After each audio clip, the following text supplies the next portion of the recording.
Bonsoir et bienvenue à cette grande édition du journal sur Canal Congo Télévision. Rendons-nous directement à la Chambre basse du Parlement où les élus du peuple ont examiné et adopté ce mardi 29 novembre 2022 le projet de loi fixant les principes fondamentaux relatifs à la protection et réparation des victimes de violences sexuelles liées au conflit et des victimes des crimes contre la paix et la sécurité de l'humanité. Le détail avec Eddie Kabeya et Bob Nzamba.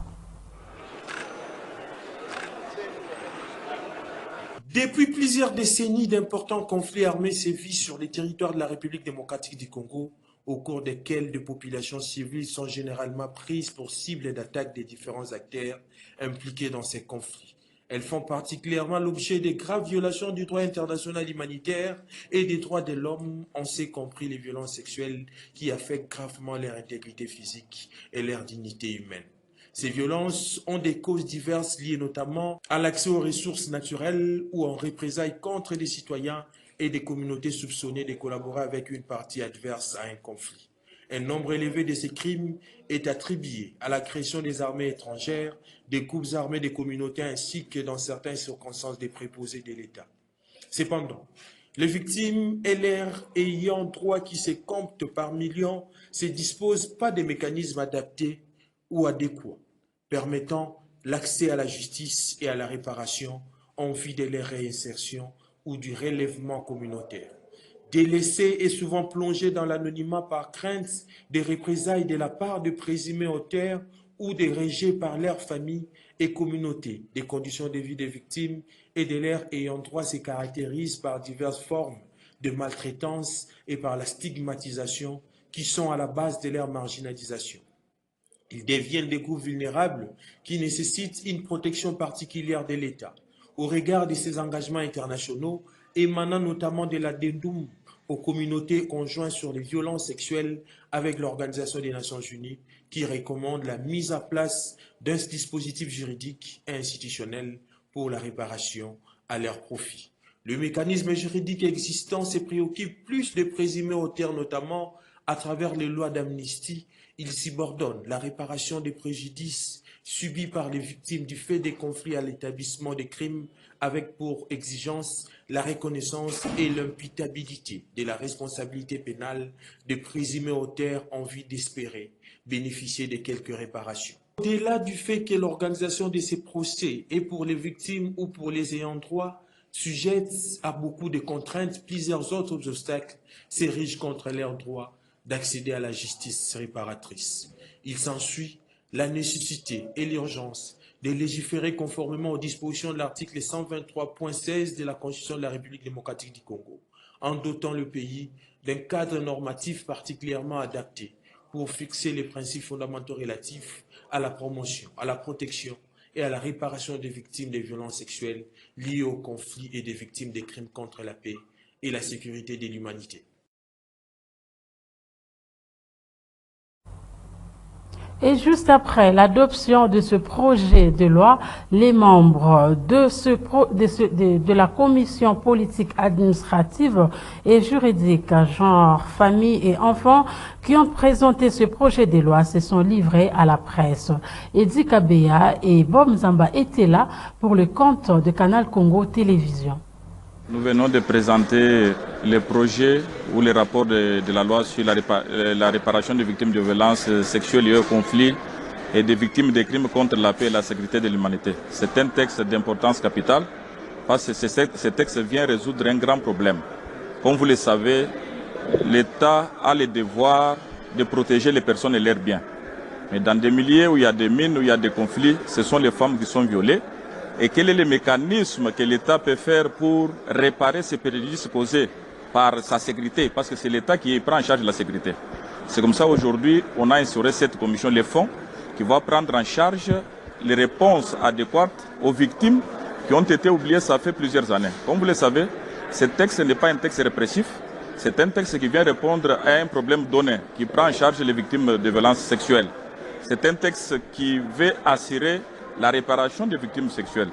Aujourd'hui, l'État va intégrer une catégorie de personnes longtemps oubliées les intégrer dans la société avec dignité à partir de la promulgation de cette loi. L'État veut organiser une justice transitionnelle. Ça veut dire quoi? C'est une justice qui est différente de la justice classique. L'État veut se réconcilier avec la population, se réconcilier avec ses concitoyens qui, par fait de violences sexuelles, ont eu le mal de s'intégrer totalement dans la société.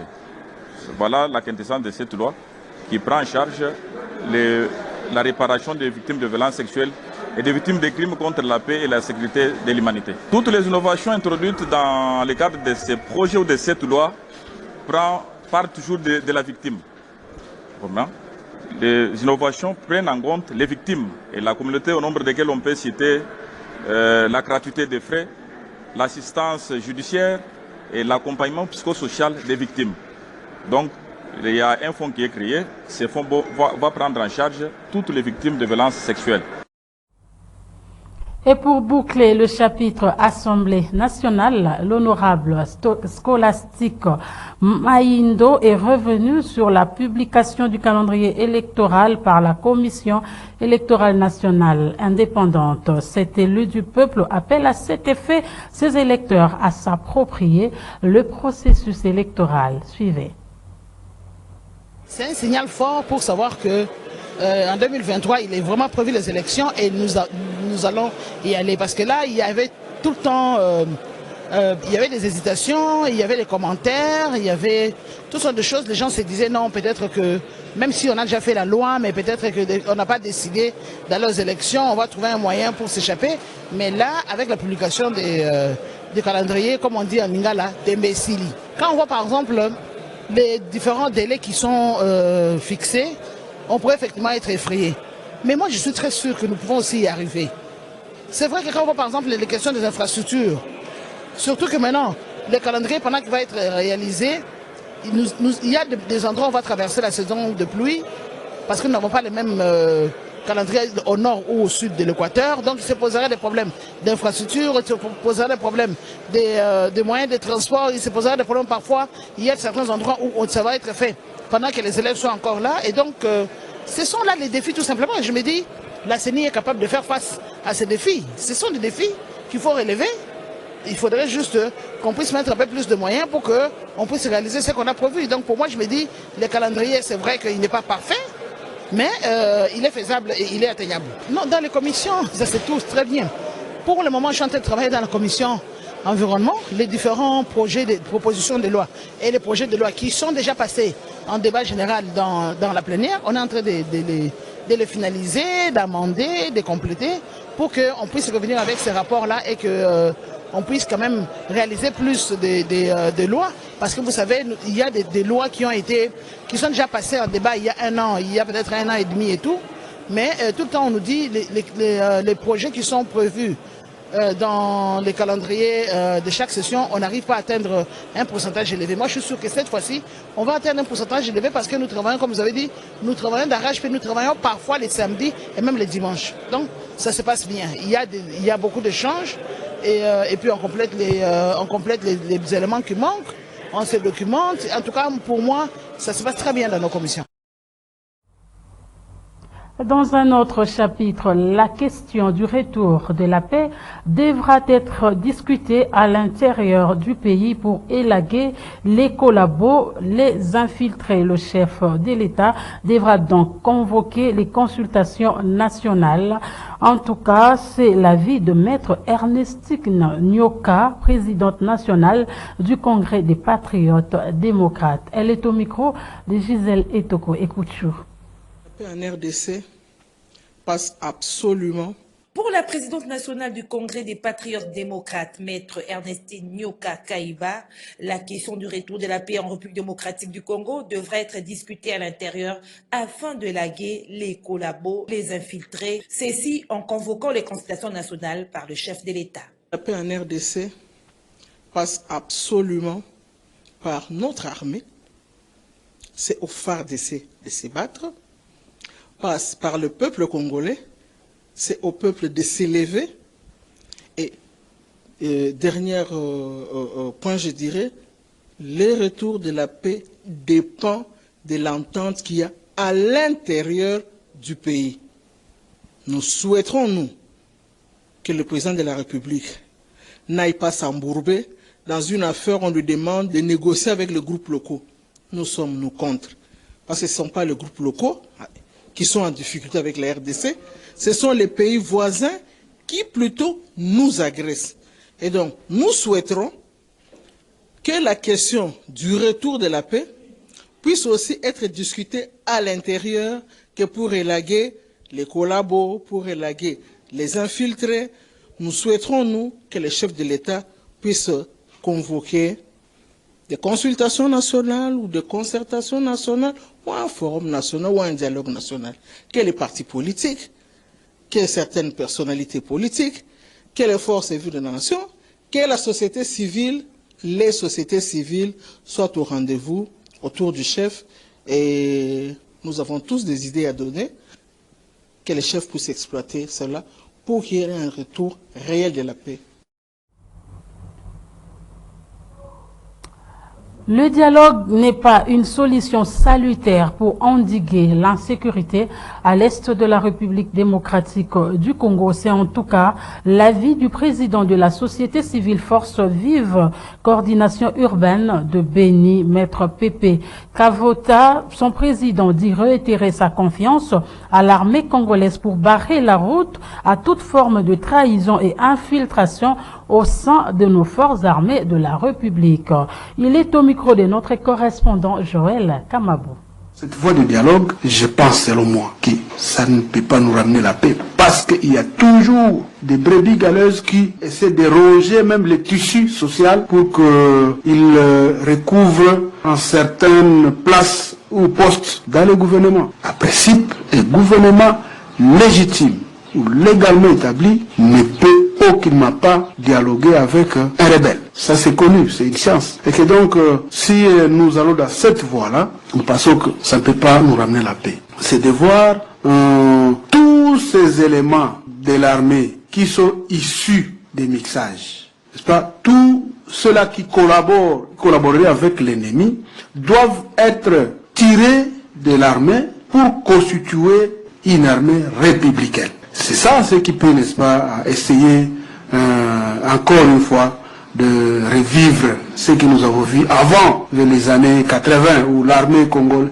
zaïroise à son temps était une armée qui est forte. Et nous, comme société civile, nous avons l'espoir qu'un jour, notre armée fera, n'est-ce pas, à tout ce qu'il faut, même au niveau mondial.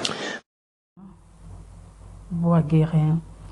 La demande faite par le M23 de dialoguer avec le gouvernement n'a aucune chance d'aboutir. Déjà, le président de la République l'a réservé une suite de non-recevoir, une position soutenue par les politiques congolais, parmi lesquels Adrien Bois-Guéringbo, président national du parti politique Agir pour le développement d'un Congo nouveau. Adrien Bois-Guéringbo estime qu'on ne peut pas dialoguer avec ces terroristes qui ont sans doute un agenda caché visant à infiltrer l'appareil politico-militaire de la République démocratique du Congo. Ces propos sont recueillis par Fiston Galé. Face à la demande faite par le mouvement rebelle le M23 de dialoguer avec le gouvernement congolais, Adrien Bois-Guéringbo, président national du parti politique Agir pour le développement d'un Congo nouveau, s'arrange derrière le président de la République, Félix Antoine Tshisekedi. Pas question de dialoguer avec ce groupe rebelle, l'armée doit s'assumer, dit-il. Dans notre conception et vision, c'est la défense de la souveraineté de l'État congolais. C'est que le chef de l'État est en train de faire pour protéger et promouvoir la paix dans notre pays doit intéresser tout le monde. Les M23 exigent le dialogue, mais je pense qu'en tant que politique, nos élus de l'Assemblée nationale avaient déjà fait des déclarations. Ils ont même dit qu'il n'y a pas question ici de dialogue. Donc, nous, en tant qu'ADCN, nous disons que nous ne pouvons pas négocier. Parce que à l'issue de cette négociation-là, ils vont sortir leur cahier de charges et dans lequel souvent ils demandent l'intégration. Et ça se fait plusieurs fois comme ça. où aujourd'hui on est infiltré jusqu'au sommet même de l'État. Dans l'armée, il y a beaucoup de gens qui ont des nationalités douteuses et que nous ne pouvons plus continuer à négocier avec des gens qui n'ont pas de nationalité bien connue. Le M23 doit quitter les territoires congolais. Ceci doit être la position de la RDC dans toutes les rencontres visant à ramener la paix à l'est de la RDC, dit Bois Guérengo. Nous avons une seule vision. Le M23 doit quitter le territoire national. En dépit de toutes les concertations, de rencontres, des accords, le M23 doit d'abord quitter le territoire national et le reste on pourra voir. Mais je sais que l'armée congolaise est à pied d'œuvre et est en train de se défendre et ensemble avec les chefs de l'État, avec tous les Congolais que nous sommes, nous devons nous mobiliser pour barrer la route à ces méchants prédateurs. Pour Maître Guérengo, si le M23 ne comprend pas le langage verbal, c'est l'armée qui doit le faire comprendre. En plus bref, l'Association congolaise pour l'accès à la justice, ACAJ, invite les Congolais à s'enrôler massivement afin de participer à l'élection de leurs dirigeants. C'est en ces termes qu'a réagi Maître Georges Kapiamba au lendemain de la publication du calendrier électoral par la Commission électorale nationale indépendante. Charomance Mokolo. Tout en prenant acte de la publication du calendrier électoral par la Commission électorale nationale indépendante, le président de l'Association congolaise pour l'accès à la justice, Maître Georges Kapiamba, s'est dit opposé à toute organisation d'un dialogue ayant pour objectif le partage du pouvoir entre acteurs politiques. J'ai pris bonne note de la publication de ce calendrier qui va permettre à notre pays de pouvoir respecter les principes de régularité et de périodicité des élections et par là, ça va nous permettre de consolider notre jeune démocratie après ce troisième cycle électoral. Donc c'est déjà une très bonne chose que la CENI ait pris ses dispositions. Voilà pourquoi la CAJ nous appellerons massivement tous ceux qui doivent aller se faire identifier et se faire enrôler, de les faire. Parce que c'est l'occasion pour que chacun de nous contribue à la consolidation de la démocratie. Nous encourageons tous les responsables politiques à pouvoir s'inscrire dans le processus, notamment en participant aux réunions, aux discussions du cadre de concertation CENI, partis et regroupements politiques. Nous sommes totalement opposés à tout schéma de dialogue. Pourquoi? Parce que, de par l'expérience que vous et nous avons de ce schéma-là, c'est tout simplement pour permettre aux uns et aux autres de se partager les pouvoirs et d'ignorer totalement les intérêts de la population, qui doivent consister en la mise en place des politiques de développement socio-économique. Ce pays n'a pas que des politiciens seuls. Ce pays a des femmes et des hommes, des enfants, des vieillards qui attendent de ces dirigeants au moins l'amélioration de leurs conditions de vie. Mais on ne peut pas y parvenir si on passe tout le temps à dialoguer pour stopper le fonctionnement des institutions devant provenir ou résulter des élections. Par ailleurs, le numéro 1 de la CAJ est également vent debout contre les nominations des mandataires et autres préposés de l'État sur base de leur appartenance politique. Sachez qu'une dizaine de civils viennent d'être libérés des mains de rebelles ougandais à Def dans le Graben, en chefferie des Bachus, territoire de Béni. C'était lors des opérations de bombardement des bastions des ADF à Moalika par la mutualisation des forces conjointes FARDC-UPDF. D'après le porte-parole des opérations conjointes, plusieurs rebelles ont perdu leur vie durant cette opération militaire et d'autres rebelles capturés. Joël Kamabou depuis Béni. Les forces armées de la RDC et l'armée ougandaise PDF annoncent la poursuite des bombardements des bateaux de terroristes ADF dans le secteur de Rwenzori. Le lieutenant-colonel Mike Azukai, porte-parole des opérations conjointes FARDC PDF, renseigne que ces bombardements ont permis la libération de quelques otages des mains de ces rebelles et la capture de quelques combattants ADF dans le territoire de Beni. Les porte-parole de l'armée affirment que plusieurs combattants ADF ont perdu leur vie pendant ces bombardements. D'après le coordonnateur de la nouvelle société civile congolaise du secteur de Rwenzori, qui salue cet exploit des forces de sécurité, affirme que ces ex-otages avaient été enlevés lors des dernières incursions des rebelles ADF à Maboya, Kabasha, Bachou et d'autres agglomérations du territoire de Beni. Dans les avant-midi, une dizaine d'autres, au moins 13 civils, ont été visibles. Ils sont déjà dans la communauté et qui ont recouvré leur liberté.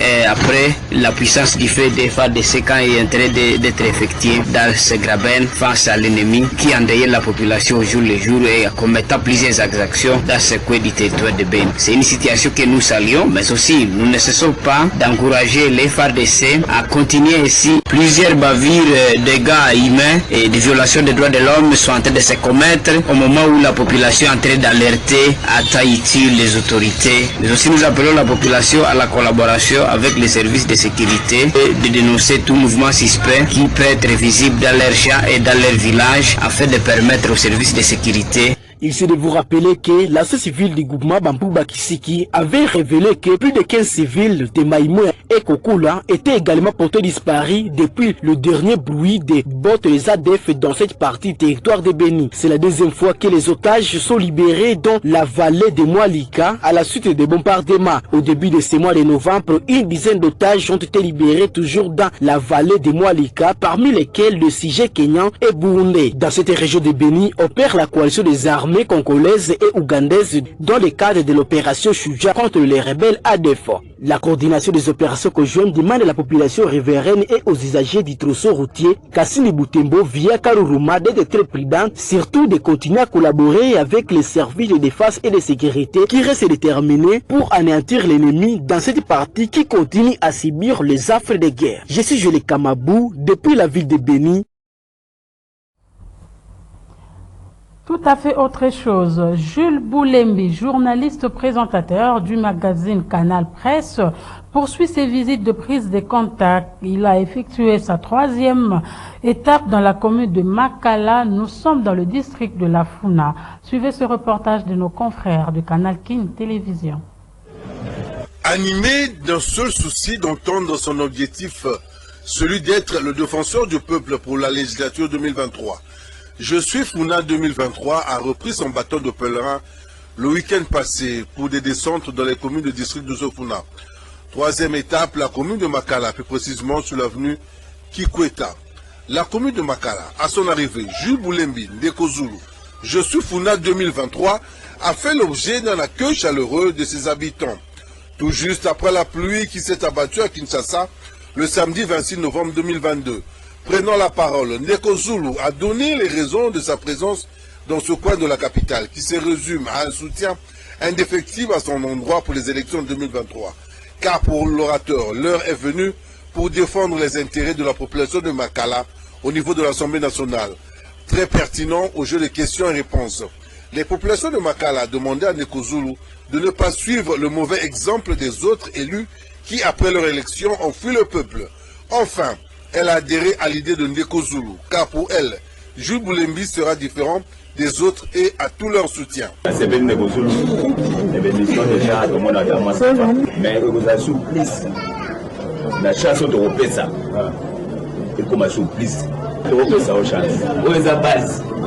La babi, et qui n'a pas le père, Makala a pour la Moussounoso.